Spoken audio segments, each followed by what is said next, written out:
Welcome, everyone. Today I'm inviting you into my kitchen to cook with me.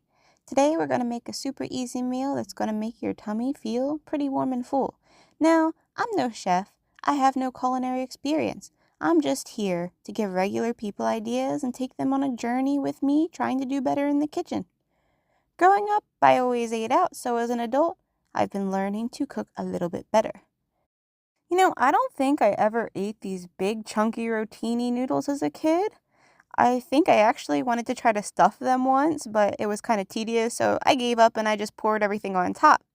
I mean, it's kind of time consuming, right? And this is supposed to be quick. So this casserole could be made with one sauce. It doesn't have to have both. But I think having both sauces actually kind of balances it out a bit. Consider it like the best of both worlds, really. I think an important thing to remember when you're making pasta is to always salt your water. And obviously, if you're making anything, you should always be constantly tasting for salt and other seasonings. I don't really like measuring out anything. I kind of just eyeball it and I taste, and if it needs more, I add it because I'm cooking for my taste, right? Now I'm making a creamy sauce. I guess you could say it's kind of similar to alfredo, but it's not an alfredo because it has cream cheese and there's no parmesan in here. I just put in whatever I had in my fridge. You could also just get some jarred alfredo sauce. I mean, it really works the same way. Now, as you see, I'm going to start to layer my pasta dish.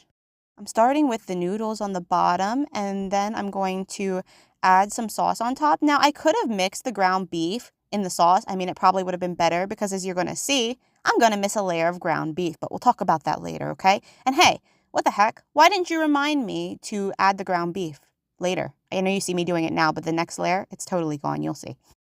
So here comes the tomato sauce. The tomato sauce actually was homemade a few months ago. Actually, I think it was homemade 6 months ago, and I just had it frozen, and I've been using it. So, hey, it was worth the investment, I guess.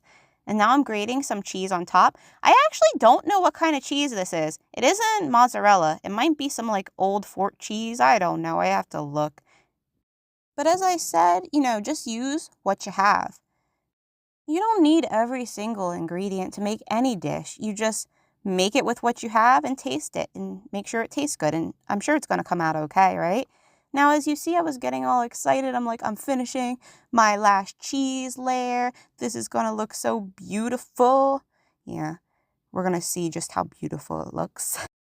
Always adding more cheese. Now, I can't give you the exact amount of cheese I used as I was just grating it straight on there, but it was a lot of cheese. And look, see, it did look very beautiful. But then I looked at the stove and I'm like, oh my goodness, I missed ground beef. So here you see, I'm trying to make it better because I'm not going to waste this ground beef. I'm going to add it in on the sides. Now, not everything's always going to look beautiful. I'm more concerned about the taste. Are you with me?